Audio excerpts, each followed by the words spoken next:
we're going to continue on this discussion with laminitis. And specifically, the first part of this video lesson, we're going to talk about managing acute laminitis. So you noticed all of those signs we talked about in the previous lesson, and now you're like, oh no, what do I do? Well, the first thing you want to do is call your veterinarian because they need to come in and see if they can diagnose the horse and start to evaluate the severity of the laminitis. They may, have to do x-rays to see that coffin bone, see how far it's rotated and if it's starting to drop. Remember that laminae starts to separate and that coffin bone starts to drop down. And they may prescribe some pain relief for your horse, but it's really critical that you work with your veterinarians when you notice this with your horse. Now, when we start talking about keys for diet, things you can do to start to manage this horse, and what we need to do, our goal should be, is we want to reduce any types of feeds that can result in spiking of insulin, right? Remember, go back to video lesson 1 where we talked about how insulin vasoconstricts. So we want to reduce treats, sweet, sugary feeds, pasture access, because again, those grasses are very high in sugars and starches. And we want to limit the insulin response. So the target of our diet, you can see highlighted here, is less than 10% of this hydrolysable carbohydrates. It's sugars and starches. So we want our diet to be less than 10%. Now, it would be highly recommended to work with an equine nutritionist. They can look at what you're feeding your horse and then suggest changes. But one of the key pieces of information you need is your forage and getting your forage analyzed. So your equine nutritionist can take that information and then guide you. But when you look at your hay sample, you want to see if these sugars and starches are below 10%. Because remember, this is the bulk of their diet or all of their diet, and this is where they're getting a lot of it. So we want to ensure our hays are not a contributing factor to spiking insulin. So we've reduced our treats, we've reduced the grain. Now, we reduced pasture access. Now we're looking at the hay because that is such a key component of your horse's diet. So once you have that hay analysis, then you will have an idea if you need to do something like soaking your hay. Now, sometimes that hay analysis is going to take a while to get. So you may want to do this. It would be recommended you do this until you get that hay analysis. And that is to soak your hay to reduce those sugars in it. Again, 30 minutes in warm water, 60 minutes in cool water, and then you want to feed relatively soon after that. You don't want to let it sit. So again, doesn't form mold, but also the longer you soak it, the less palatable it will be to the horse and they won't eat as much. So that can become a concern.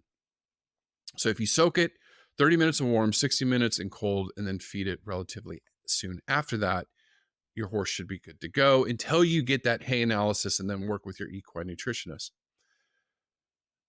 Other things is, again, looking at what you're feeding. So we know our hays and our forages are missing some key nutrients. Again, no matter where you live in the world, they're going to be missing some key vitamins and minerals. And those are critical to help your horse, especially during a period of laminitis. We need to support healthy hoof growth and normal body function. So you want to be looking at feeding a vitamin mineral supplement, but you don't want it in the form of a complete feed or a ration balancer because they too can be high in sugars and starches. That is going to cause that spike in insulin and exacerbate the laminitis. So those are things you want to slowly eliminate from the diet as you transition them to a new diet.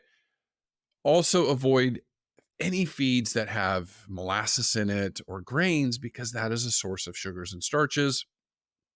And if you're feeding a vitamin mineral mix and you need a carrier, you can use beet pulp, but rinse it. That will reduce the sugar and starch content in it as you use it to carry the supplements that you give them.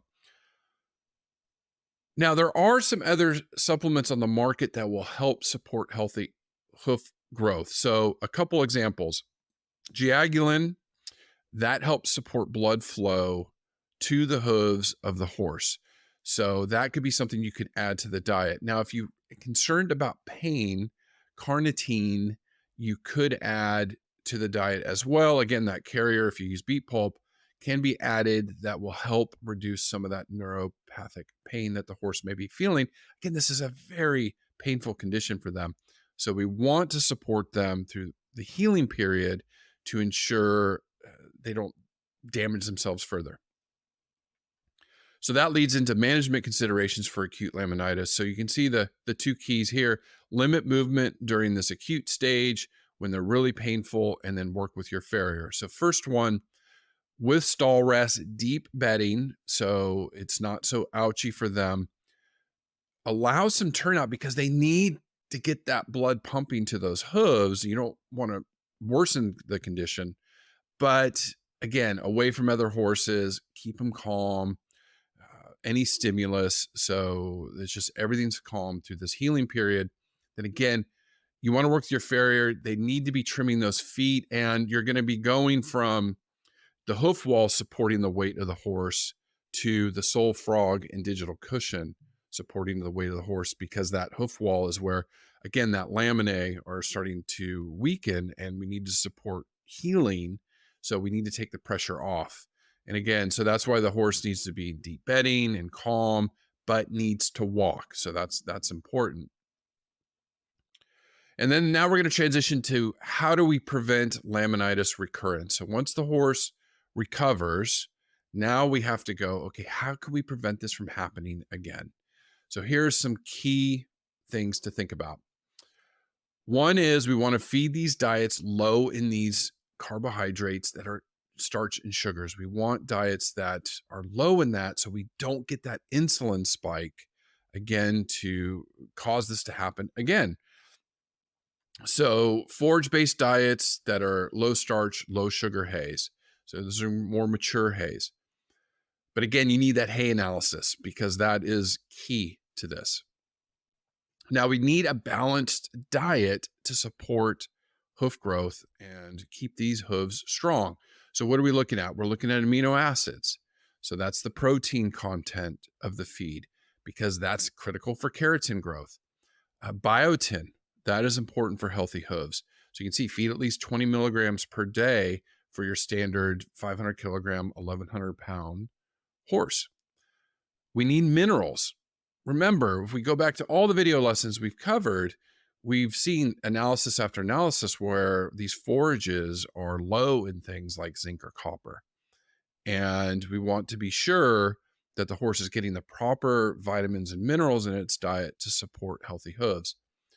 And then it always comes back to, obesity, weight, those horses in those body conditions of 6, 7, 8, 9.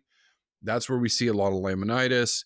We want to encourage either weight loss there or also to reduce the causes of them being overweight. Again, these easy keepers, when we feed high caloric, high sugary starch diets, that is where we see spikes in insulin. So, those are things to consider. You definitely want regular hoof care. So working with your farrier, and if they do have a metabolic disease or try to identify a metabolic disease, work closely with your veterinarian. So really the three key people are your veterinarian, your farrier, and then your equine nutritionist, all working together to ensure your horse is recovering and they have a proper diet and proper treatment. Because if they are suffering from, say, high insulin levels, despite diet changes, there are some medications your veterinarian can prescribe. Now we're going to look at some diets for these horses that are prone to laminitis. So we don't want them on pasture, but they need turnout time. So a dry lot would be ideal with, feeding these low sugar and starch hays. But, every operation is different. Every horse is different. If they have to be out on pasture, then look at getting a grazing muzzle to, limit intake. But again, remember, they can take these off with their hooves, make sure it's properly fitted. And anytime they're out on pasture, they are using or have on a grazing muzzle. But if you want to look at a couple diets, we can look at two different ones for these horses that are prone to laminitis: weight maintenance, weight loss. So if they're at a proper weight, you can give them this mature hay, free choice. You need that vitamin mineral mix. So amino trace is one that helps support healthy hooves. Feed that at the appropriate levels. And we always need that salt to help sodium, and then also encourage drinking. If they need to lose weight in this situation, that mature hay, you can limit their intake, use a slow feeder. Again, we want to keep that feeding time long, but use a slow feeder, reduce the amount of forage they're getting, but they still need those supplements, those vitamin minerals, and other things to support healthy hooves. And again, they still need that salt. So overall, laminitis is, again, a lot of horses experience it year in, year out. You own horses long enough, you've experienced it, or you will experience it. But again, those key people are your vet, your farrier, your equine nutritionist. Work hand in hand with them to get a proper diet for your horse, get the treatment, and then limit or prevent future occurrence. So we're going to continue on this discussion with some other issues that we notice in horses. So look for that.